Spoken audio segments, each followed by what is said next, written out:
మనం కలిసి ఉండాలంటే, ఒకటిగా ఉండాలంటే, ఏ ఇద్దరి మధ్యనైనా అనుబంధం, బంధం దృఢంగా ఉండాలంటే ఇద్దరి గుణకర్మ స్వభావాలు సమానంగా ఉండాలి. మనుషులు ఎంత దగ్గరగా ఉన్నా గుణకర్మ స్వభావాలు వేరుగా ఉంటే దూరంగా ఉన్నట్టే. మనుషులు ఎంత దూరంగా ఉన్నా గుణకర్మ స్వభావాలు ఒకటిగా ఉంటే దగ్గరగా ఉన్నట్టే. సమాన గుణకర్మ స్వభావాల వల్ల బంధం దృఢమవుతుంది, కానీ దగ్గరగా ఉండడం వల్ల కాదు.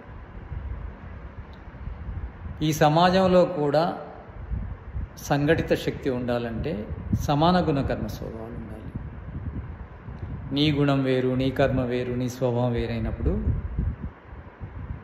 నువ్వు సంఘం నుంచి వేరుగానే ఉంటావు. సమాన గుణకర్మ స్వభావాలు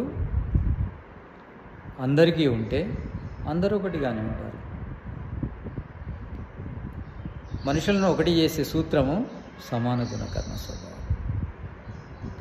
ఈ సమాన గుణకర్మ స్వభావాలు సత్య సిద్ధాంతం ద్వారా మాత్రమే లభిస్తాయి. ఎవరైతే సత్యాన్ని అనుసరిస్తారో వాళ్లకు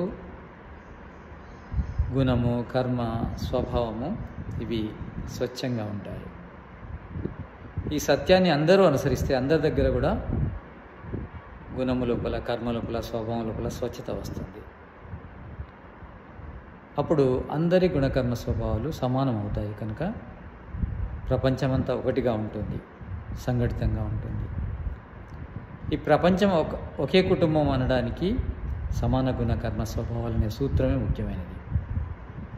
ఈ ప్రపంచాన్ని ఒకే కుటుంబం చేయాలనుకుంటే వసుదైక కుటుంబం అంటే అందరి గుణకర్మ స్వభావాలు ఒకటిగా ఉండాలి. ఒకటిగా చేసే శక్తి సత్యానికి మాత్రమే ఉంది.